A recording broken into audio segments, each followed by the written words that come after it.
আসসালামু আলাইকুম এভরিওয়ান।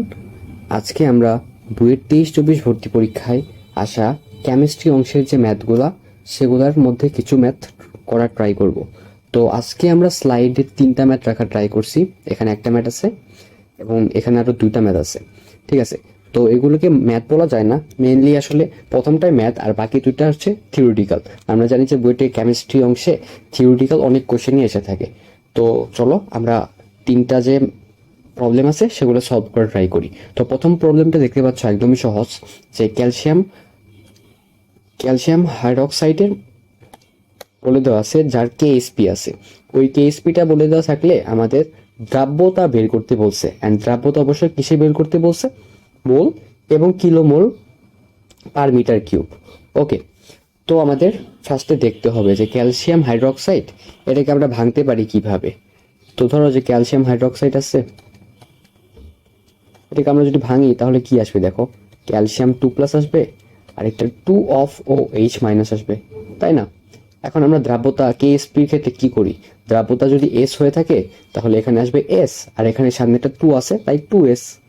হ্যাঁ, এখন কিন্তু আমরা কি লিখতে পারি, কেএসপিটা বের করতে পারি। তো এখান থেকে আমরা কেএসপি কি লিখতে পারি দেখো, ক্যালসিয়াম অফ 2+ এইটা ইন্টু OH। OH এ দেখো সামনে একটা কি আছে, সহগ হিসেবে 2 আছে, বাট এখানে 2 কি আমাদের উপরে চলে যাবে, অর্থাৎ স্কোয়ার হয়ে যাবে। তাহলে ক্যালসিয়ামের ক্ষেত্রে ছিল কি S, আর OH এর ক্ষেত্রে কি ছিল 2s, আর তার উপরে একটা কি আছে আমাদের স্কোয়ার আছে। তাহলে আমাদের টোটালি হলো কি দেখো 4s³। ঠিক আছে, তো আমরা এখানে কেএসপির মানটা কি পেলাম, 4s³। এটা আসলে দেখেই বোঝা যাচ্ছিল, তা আমি একটু ভেঙে দেখালাম। তো এখন আমাদের বলছে কি কেএসপির মান এই যে এটা, তাহলে আমরা কেএসপির বদলে কিন্তু এই মানটা লিখতে পারি 5.5 ইন্টু 10⁻⁶, অ্যান্ড এটা ইকাস টু আমাদের কি 4 × s³। তো এটা যদি সলভ করি তাহলে আমাদের আসবে কি এস এর একটা মান আসবে। তো এখানে যদি আমরা ক্যালকুলেটারে বসিয়ে দেই তাহলে এস এর মান আসবে 0.011। আর আমাদের সাধারণত দ্রাব্যতা কিসে থাকে, মোল পার লিটারে থাকে। তো আমরা যেটা পাইছি এটা কি মোল পার লিটার এককে। দেখো কোশ্চেনে একটা মোল পার লিটার এককে বের করতে বলছে। এখন আবার বলছে কি কিলো মোল পার মিটার কিউব এই এককেও বের করতে বলছে। এখন মোল পার লিটার আর কিলো মোল পার মিটার কিউবের মধ্যে আসলে সম্পর্কটা কি দেখো, মোল পার লিটার, দেখো মোল পার লিটার, বাট আমাদের লাগবে কি মোলের জায়গায় হতে হবে কি কিলো মোল। তাহলে মোল থেকে যদি কিলো মোলে যেতে চাই তাহলে আমাদের অবশ্যই কি 10⁻³ দ্বারা গুণ করতে হবে। তাহলে কিন্তু উপরে কিলো মোল এসে গেল। আর নিচে আমাদের কি লাগবে, নিচে আমাদের লাগবে মিটার কিউব, বাট আছে হচ্ছে লিটার। আমরা কিন্তু লিখতে পারি যে 1 metre cube equals to 1000 litre, এটা কিন্তু আমরা জানি। তাহলে 1 লিটার ইকাস টু কি আসলে 10⁻³ মিটার কিউব। তাহলে লিটার থেকে যদি মিটার কিউবে যেতে চাই তাহলে কিন্তু আমাদের কি 10⁻³ দ্বারা গুণ করা লাগতেছে। এখন দেখো এখানেও 10⁻³, এখানেও 10⁻³, দুইটা কাটা দিয়ে দিলাম, তাহলে কিন্তু সে আগের মোল পার লিটারই এসে পড়লো। তার মানে কি মোল পার লিটার যেটা আছে না, আর কিলো মোল পার মিটার কিউব যেটা আছে, দুইটা আসলে সেম। তো এখানে আমরা যেটা অ্যান্সার বের করছি ওইটাই থাকবে অ্যান্সার। জাস্ট একবার লিখছি মোল পার লিটার, আর এবার হবে হচ্ছে কিলো মোল পার মিটার কিউব। ওকে, তো এটাই কিন্তু অ্যান্সার। আশা করি বুঝতে পারছো যে মোল পার লিটার আর কিলো মোল পার মিটার যেটা আছে দুইটা একদমই সেম। তো এটা আমাদের মূলত হাতে ম্যাথ করার মতো একটা অঙ্ক ছিল। এর পরেরটা দেখো, আচ্ছা এখানে দেখো যে কোন অঞ্চলের রশ্মির কথা বলা হয়েছে, আর বি নাম্বারে বলছে জাল টাকা শনাক্তকরণের মূলনীতি। এটা কিন্তু একদমই থিওরিটিক্যাল কোশ্চেন, এটা আসলে বাসায় মুখস্থ করার মতো। ঠিক আছে, তো আমি একটু খালি দেখিয়ে দিব। তো বি নাম্বারটা নিয়ে যদি আগে ফার্স্টে আলোচনা করি, আচ্ছা বি নাম্বারটা যদি এখানে আলোচনা করি, বি নাম্বারের ক্ষেত্রে কিন্তু তোমাদের 2-3টা লাইন লিখতে হবে, ঠিক আছে। তো বইটা মেইনলি এইখানে লেখার জন্য জায়গা থাকে আর কি, বা যে কোনো জায়গায় পরীক্ষা দাও না কেন একটা বক্সের ভিতরে জায়গা থাকে। তো 3টা থেকে 4টা লাইনে আই গেস এনাফ। তো বি নাম্বারে জালটাকে শনাক্তকরণের মূলনীতি দেখবা যে কোনো বইয়ে আছে। হ্যাঁ, আর এটা বোর্ডে আমরা সবসময় পড়ে থাকি যে শনাক্তকরণ ইউভি রশ্মিটাকে ব্যবহার করা হয়ে থাকে। এরপরে ফসফর কালিতে লেখা থাকে, সেখানে জলছাপ থাকে।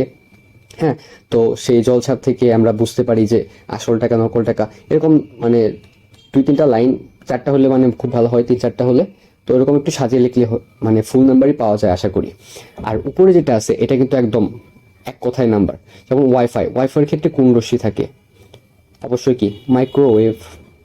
এটা বইয়ে দেখবা যে ছক আছে গুণগত রসায়নের মানে 2 নম্বর চ্যাপ্টারে ছক আছে একটা, ওই ছকের মধ্যে। এরপরে ফেক কারেন্সি কি? এই যে আমরা দেখলাম জালটাকে শনাক্ত করে নিয়ে ইউভি। অপটিক্যাল ফাইবার ব্যবহার করা হয়েছে আইআর। আর এমআরআই এর ক্ষেত্রে কি ব্যবহার করা হয়? Radio wave. ওকে, সো এখান থেকে কিন্তু মানে তোমরা কোশ্চেন ব্যাংক যখন দেখবা যে এই পার্টটা যেটা আছে না, এই পার্টটার টপিক থেকে অনেক কোশ্চেন আসে, একদম অনেক কোশ্চেন আসে বইটা, প্রত্যেকটা বারই এই ধরনের এখান থেকে কোশ্চেন আসে। সো এই সবগুলা মুখস্থ করে ফেলবা, আর বাকি কোশ্চেনগুলো থাকলেও সেগুলো আর কি নলেজে লাগবে আর কি।